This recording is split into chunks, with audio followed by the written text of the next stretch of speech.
Hermanos, buenos días. Dios les bendiga. Les deseo que todos estén bien. Y en este día quisiera compartir con ustedes, quisiera estudiar con ustedes la palabra de Dios bajo un tema que hemos titulado Él murió por ti y por mí. Quisiera que fuéramos a Mateo. Vamos a recorrer toda la palabra, ¿sí? O algunas citas. Y sobre todo quiero que usted y yo podamos ir a la palabra para corroborar lo que vamos a estudiar, ¿sí? Entonces le invito que tenga su Biblia. Si no la tiene en este momento en su mano, vaya, búsquela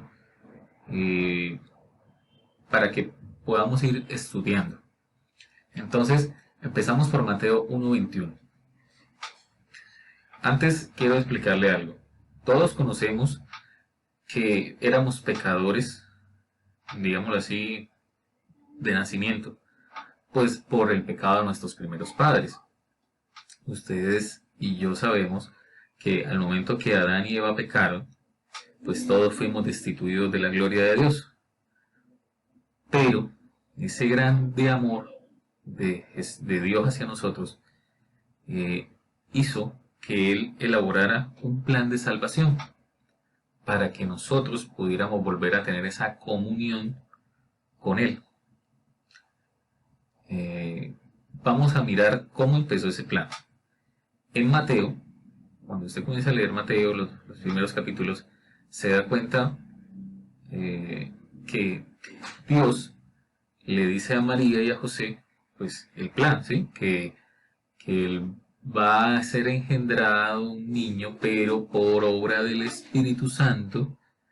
Ojo que esto es algo muy importante, porque si no hubiera sido el Espíritu Santo dentro del vientre de María que colocó esa semilla, entonces la historia de la humanidad no se hubiera partido en dos. Esto lo quiero aclarar porque hay teorías humanistas que dicen que Jesús fue el fruto de José y María. O sea, están desconociendo la deidad de Dios. Si esto hubiera sido verdad, simplemente Jesús hubiera sido un humano más y no hubiera partido la historia de la humanidad. No tuviéramos el perdón de nuestros pecados y no tuviéramos asegurada la vida eterna. O sea, simplemente hubiera sido un humano.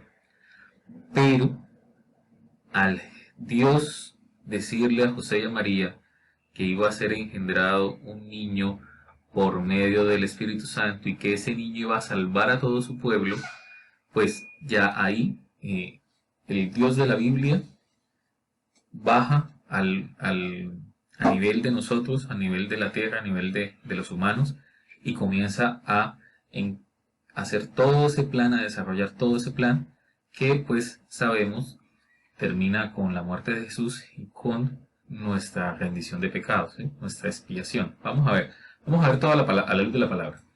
Entonces en Mateo 1:21 podemos ver que dice, y dará a luz un hijo, y llamará su nombre Jesús, porque él salvará a su pueblo de sus pecados. Bueno, después en Mateo 3:17 dice, bueno, entonces Jesús crece y todos conocemos ese pasaje de la palabra que los papás, María y José, se desesperan porque el niño se pierde, no saben dónde está, salen buscándolo y cuando lo encuentran, Jesús estaba compartiendo su grande conocimiento acerca de Dios y los padres todos ofuscados le preguntan y él dice simplemente, en los negocios de mi padre me es necesario estar. O sea, Jesús era un niño normal, con todas sus emociones, su carne normal de humano, pero todo el tiempo comenzó ya a encaminarse de su plan salvador. Cuando Jesús crece y conoce a Juan el Bautista, pues ustedes saben que Juan en el río Jordán bautizaba a las personas que querían confesar esa fidelidad al Señor. Juan profetiza o Juan habla acerca de que va a venir un Salvador, va a venir alguien más grande que él, que él no es digno ni de desatar la correa de su sandalia. Cuando llega Jesús, Jesús le dice, vengo para que ser bautizado. Y Juan le dice, no, al contrario, el que me debe bautizar eres tú a mí porque eres más grande que yo. Y Jesús le dice, oye, espérate, hay que cumplir la palabra. Entonces, Juan, en obediencia a esa palabra, sumerja a Jesús en las aguas, y cuando Jesús sale, a gran voz, dice la Biblia, Mateo 3:17, y una voz de los cielos que decía, este es mi Hijo amado, en quien tengo complacencia. La palabra no da más detalle, pero si fue el Dios de la Biblia que dijo estas palabras, en mi percepción debe haber sido un estruendo terrible, así como voz de trueno, que se abrieran los cielos y dijera estas palabras. Posteriormente, en Filipenses, podemos observar que Dios exaltó a Jesús hasta lo sumo. ¿Qué significa eso? Vamos a la palabra. Por lo cual Dios le exaltó hasta lo sumo y le dio un nombre que es sobre todo nombre, para que en el nombre de Jesús se doble toda rodilla de los que están en los cielos y en la tierra y debajo de la tierra, y toda lengua confiese que Jesucristo es el Señor, para gloria de Dios Padre. Esto nos da a entender que Dios depositó todo su poder en su Hijo. Es decir, su Hijo es el mismo Dios. Bueno, todos sabemos que la deidad tiene tres partes. Jehová, que es el Padre, Hijo, que es Jesús, y el Espíritu Santo. ¿Sí? Con esto comprobamos una vez más, con este pasaje de la Biblia, que Jesús era Dios. Jesús no era un humano cualquiera. Ahora, ese es el gran Jesús que muestra la Biblia. Ese es el gran Hijo de Dios. Ahora hablemos un momento de nosotros. ¿Quiénes somos nosotros en este planeta? Entonces, podemos decir que, según estadísticas de las Naciones Unidas, en el año 2019 éramos 7.700 millones de personas. Para el 2020 tenía una aproximación de 7.625 millones de personas. O sea, somos demasiados en este planeta. Ahora, si vemos estos números interactivos aquí que van evolucionando, nos damos cuenta que segundo a segundo nacen muchísimas más personas. Entonces, significa que cada día somos más en este planeta. Es decir, amigo que me escucha, primero hablamos del gran Jesús, que es el grande de la humanidad, y ahora hablamos de nosotros, que somos simplemente algo muy pequeñito en este planeta, en este universo. Pero ¿qué tiene de relación ese Jesús con nosotros? El plan salvador de Dios. Posteriormente, cuando Jesús crece, lleva a cabo su ministerio, pero también muere. ¿Por qué murió? Porque así lo diseñó Jehová. ¿Para qué murió? Para poder darnos a nosotros la salvación. Cuando vamos a la Biblia, en Mateo 27:11, narra toda la muerte de Jesús, y sobre todo hay algo que me llama la atención, y es que Poncio Pilatos dice que él no halló algo malo en Jesús. Entonces, él, que todos conocemos, se lavó sus manos, ¿sí? Es un pasaje muy conocido, y simplemente dice, soy inocente de la sangre de este hombre. Allá ustedes si quieren que suelte a Barrabás y crucifique a Jesús. O sea, esa sangre no es sobre mí. ¿Por qué? Porque Jesús era puro y sin mancha. Es más, la Biblia dice que Jesús vino a cumplir la ley, no a abrogarla. O sea, Jesús no tenía nada de qué arrepentirse porque Él era Dios. ¿Sí? Entonces, terminó en una cruz, en un madero, llevando todos nuestros pecados, llevando todas nuestras culpas, muriendo por nosotros. Ahora, vamos a Romanos 9, que dice que ese sacrificio importa, es de gran trascendencia, si usted y yo confesamos con nuestra boca que Jesús es el Señor y creemos de todo corazón que le levantó de los muertos. Ojo, si hacemos eso, seremos salvos. O sea, si creemos y confesamos que Jesús es nuestro Salvador y Él fue a esa cruz y murió por nosotros, tenemos el derecho, digamos, por gracia, porque nadie lo compra sino por gracia, de ser salvos, o sea, de ir y reunirnos con nuestro Padre Celestial cuando muramos o cuando venga el rapto de la iglesia o sí, cuando sea el fin del mundo. Ahora, ojo, hay una gran diferencia entre criatura y lo que llamamos hijo de Dios, porque todos fuimos creados por Dios, eso lo sabemos, pero dice la Biblia en Juan 1:12 que más a todos los que le recibieron, a los que creen en su nombre, les dio potestad de ser hijos de Dios, a todos los que recibieron a Jesús, a los que creen en su sacrificio, a los que confiesan con su boca, les dio potestad de ser llamados hijos de Dios. Ahora, en Juan 3:16 también corrobora que dice, porque de tal manera amó Dios al mundo que ha dado su Hijo unigénito, para que todo aquel que en él cree no se pierda, mas tenga vida eterna. Ojo, hay algo muy importante, es que en la antigüedad no teníamos todos acceso a la presencia del Señor, porque pues todos conocemos que había un templo y que ahí solo accedía el sumo sacerdote del pueblo. Cuando Jesús muere en esa cruz, quita eso y dice, ahora todos podemos acceder a la presencia de Dios. Y usted y yo sabemos que si oramos, que si tenemos una comunión con Dios, el Dios de la Biblia se nos revela. ¿Sí? Eso no es simplemente un supuesto, una fábula, un cuento. No, no, no. El Dios de la Biblia es real. El Dios de la Biblia diseñó este plan de salvación y al momento que usted y yo aceptamos que el Señor Jesucristo murió en la cruz y eso sirvió para nuestra salvación, accedemos a esa comunión con el Padre. Posteriormente, podemos decir, bueno, aquí en Romanos 3:23 podemos decir eso, que todos fuimos destituidos de la gloria de Dios porque todos pecamos. Pero, vuelvo y repito, el sacrificio de Jesús nos permite acceder a la comunión con nuestro Padre. Ojo, hay que tener en cuenta que no solo se trata de que usted y yo digamos que somos buenos o querramos ser buenos, no. Hay que ver que en Juan 9:31 dice, y sabemos que Dios no oye a los pecadores, pero si alguno es temeroso de Dios y hace su voluntad, a ese oye. ¿Cuál es la voluntad de Dios? Que aceptemos a Jesús en nuestro corazón y entonces hagamos todo lo que Él manda y vivamos para Él y ahí sí nos va a oír. Ojo, no vale solamente de que usted diga que es bueno y entonces dejemos a Dios de lado. Romanos 12, 6-8.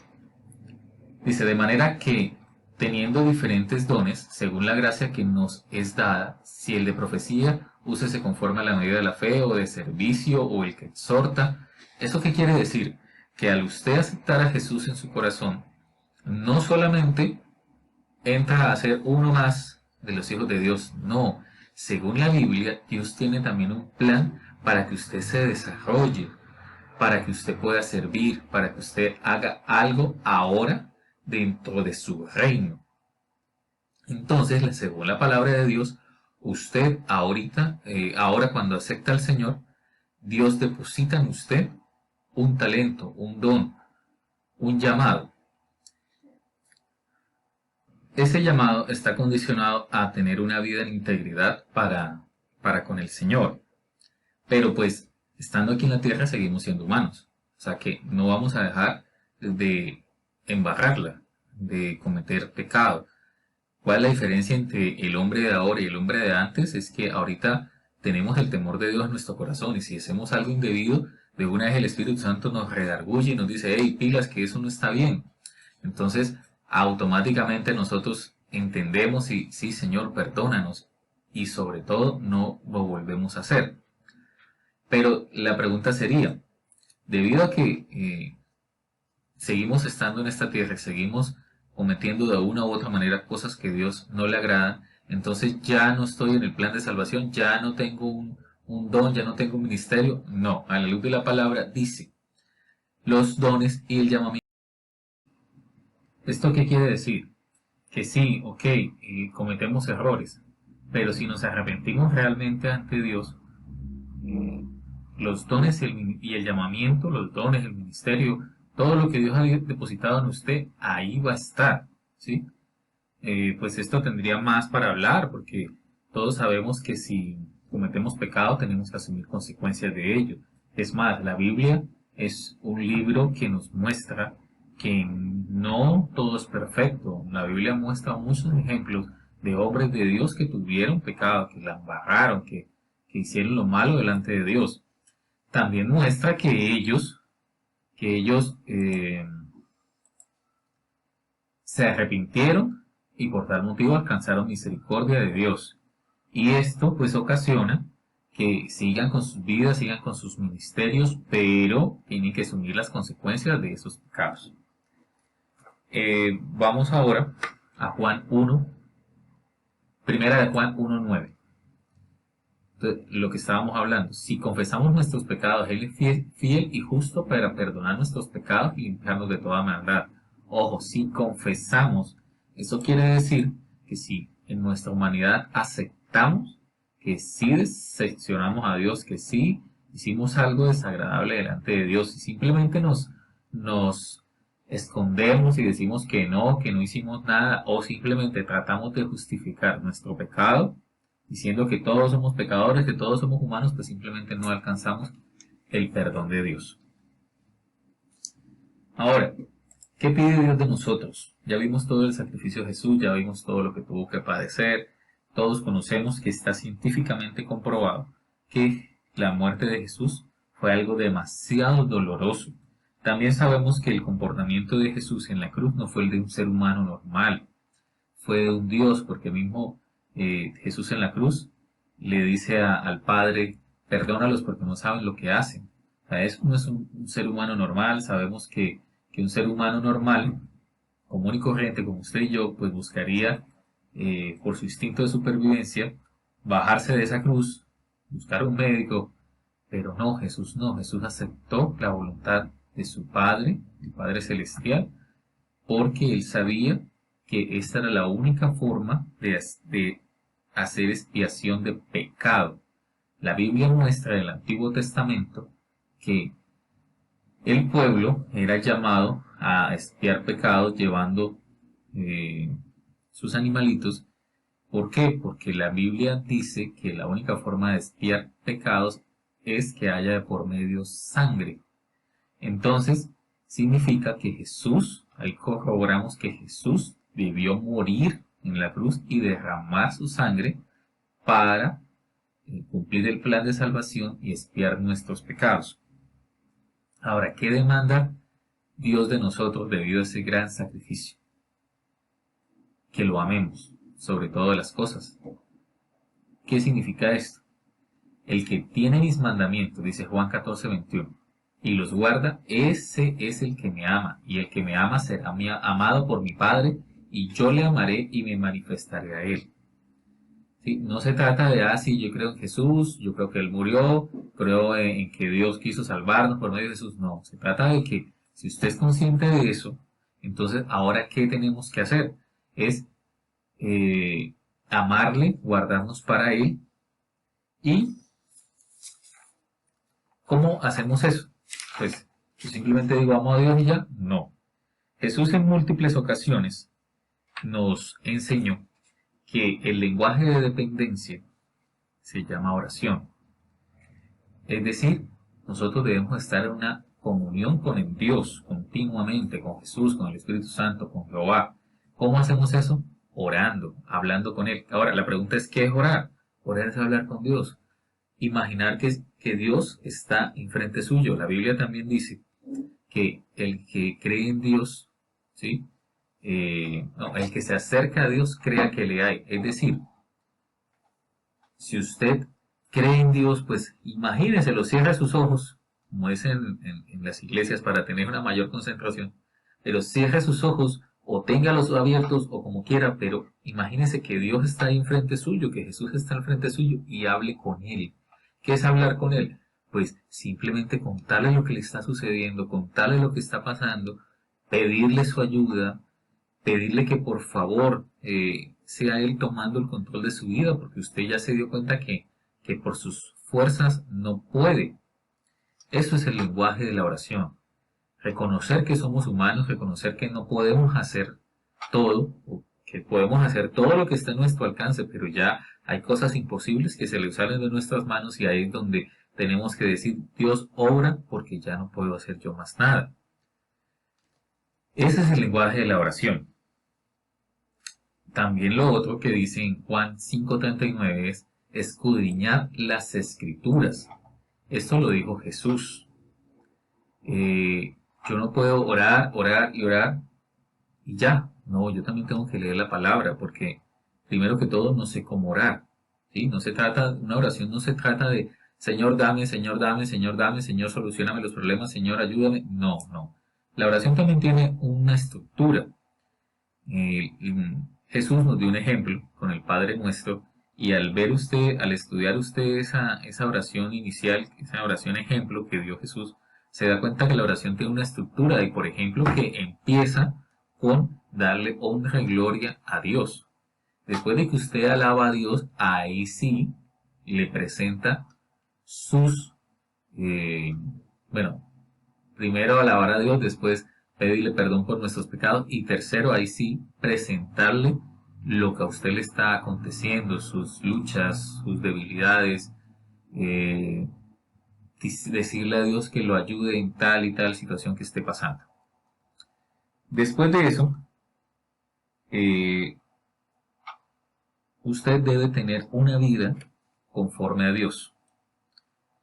Vuelvo y le hago el recorderis. Sabemos que Dios creó un plan de salvación, Jesús vino a la tierra, murió por usted y por mí. Si usted lo acepta en su corazón, entonces Jesús viene y mora en su corazón, su vida cambia, pero usted debe tener una vida para Él. ¿Cómo tiene una vida para Él? En continua oración todos los días, no tiene que estar arrollado 8 horas, no. Usted está en su trabajo, usted está cocinando, usted está en sus quehaceres de la vida, pero está acá pensando, tengo que orar, va hablando con Dios, le va contando sus cosas, va en el carro, va en la moto, va en la cicla, va caminando y va hablando con Dios. Usted debe leer la palabra, usted y yo debemos leer la palabra y pedirle al Señor discernimiento para poder entender. Así habla en 1 Juan 2:27. Aquí dice que recibimos la unción, ¿sí? Recibimos la unción es la llenura del Espíritu Santo, la unción es eso que marca el antes y el después. Ahora tenemos el toque de Dios en nuestras vidas, el toque del Espíritu Santo, y dice que la misma unción os enseñe todas las cosas. Es decir, que usted cuando se sienta a leer la palabra, dígale, Señor, por favor, ilumíname, dame discernimiento, ayúdame a entender. También hay que ver que hay herramientas. ¿Cuál herramienta? Hay ahora muchos comentarios bíblicos, en internet se encuentran muchas explicaciones bíblicas, ahora hay muchos videos de pastores explicando. Usted debe asistir a una iglesia para ser pastoreado y para que ese pastor también le explique la palabra. Pero sobre todo, pedirle al Señor discernimiento. Después, no solamente se trata de aprender la palabra, memorizarla, no, se trata de ponerla en práctica. O sea, usted asuma el cristianismo, asuma a Jesús como un estilo de vida. Si no, simplemente es teoría. Si usted sabe todos los libros de la Biblia, usted sabe todas los pasajes más importantes, las promesas que Dios dio, sí, pero eso es solo teoría.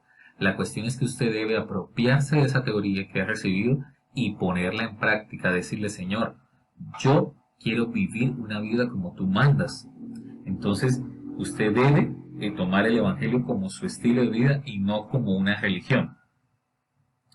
Eso conlleva a que cualquier cosa que usted vaya a realizar en esta vida, debe preguntarse, ¿será que esto le va a gustar a Dios? ¿Será que Dios va a estar de acuerdo? ¿Será que Dios me va a respaldar?